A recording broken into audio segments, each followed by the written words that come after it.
James, a point at home to Halifax today. Your thoughts on the performance? They were the better team in the first half. We couldn't quite get to grips with it really. I was disappointed with our second ball percentage of wins. We lost too many second balls. Our second barrier wasn't good enough, so they countered quite well. But also, it's both ends. We didn't recoup the ball or retain the ball well enough. It broke down too much, so that opened up the counter attacks to return the ball over too much. It was an even first half on stats, but if I'm being honest, they probably deserved to be in the lead. A good goal from their perspective, poor from us. And then second half, the right changes were made, and we dominated the second half. And really, the only team likely to go on and win it. Double shots overall in the game, double final third entries, double crosses. So you're disappointed coming away with a draw.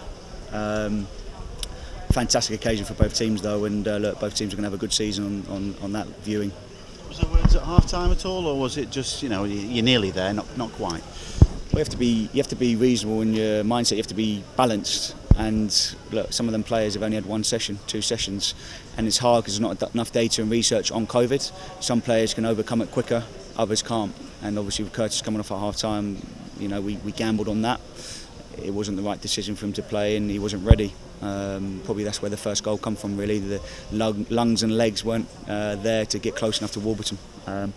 But it's credit to the group. It shows some fantastic character and spirit, and in the stands that's what the day was about. People coming together again, fantastic attendance, and they certainly fought tooth and nail for them in the second half, for the club, for the badge. It's been a long time, I'm sure, since we've seen that. So that's what they're our values, and the equaliser come from pure guts and glory really, and the right sub, because I've got a centre forward behind me, but I've chosen to go 2 10s, and Jack scored the goal.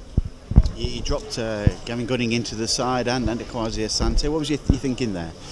Well, at some stage Kwasi needs minutes, and we aren't blessed with a 23s team that play in a competitive league enough for him.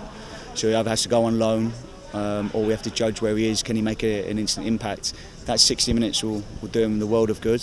What will happen on the first, I'm not sure yet. Let's see how he recovers.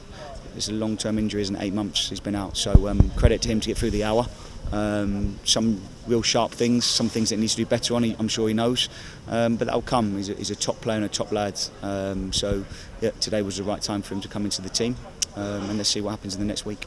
And Gavin, so no problems bringing him with the mask on as well? No, I've got to fully trust him. He's the leader of the group. He's been a big part of what we've done in the last year, and we sit top obviously in the turn of the year, so it's been a remarkable turnaround in 12 months. That said, selection headaches, I bet Liam Mandeville and Jamie Grams can feel themselves unlucky to be missing out today. Yeah, but they understand it's a team effort in terms of the whole squad. We've got players coming back now, but the hardest thing at the moment for the selection, there's a lot of anomalies. What I mean by that is there's not enough data and research on COVID. So we've had obviously a big number that have had positive COVID cases. So when to drop them back into the starting lineup, when not to, can they do it, can they not? It's very hard until you go out and you're full tilt.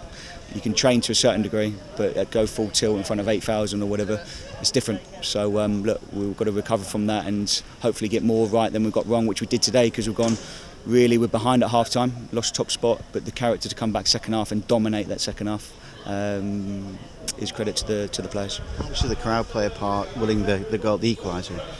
Yeah, fantastic. I thought the atmosphere, they got behind the boys. As usual, that's what we expect now. They're the standards, and the players are meeting those standards as well, because they've done really well in the second half. I think it's a really good performance. Jack Clark obviously got the goal as well, and obviously lifted the crowd as well, but he seemed to limp towards the back end of the game there. What's his early prognosis? We're not sure. We've been really patient with Jack. We've dropped him off the bench. He's trained for about a month now, and he's still getting injured. So look, hopefully going forward we'll start getting players back regular, and their rehab can be better. Better news on that in terms to Sunday's game? In terms of who? Anybody in terms of that Joe Rowe, for example? There'll be players that I said in my interview yesterday, that players that will be sprinkled in today, and there'll be players that will be returning on the first. But look, we've gone full tilt. There's a lot of sore and achy bodies in there that they've had a lot of time off in 17 days. So as we saw last night, even at the highest level, it can impact the highest players at the highest level with their fitness level. So I'm really pleased with our second half performance. Loads of positives to take. Move on, obviously, to Kingsland. And the end of 2021, top of the National League as well. That's a huge positive, isn't it, to finish with? It'll be a bigger positive if it's May the 14th.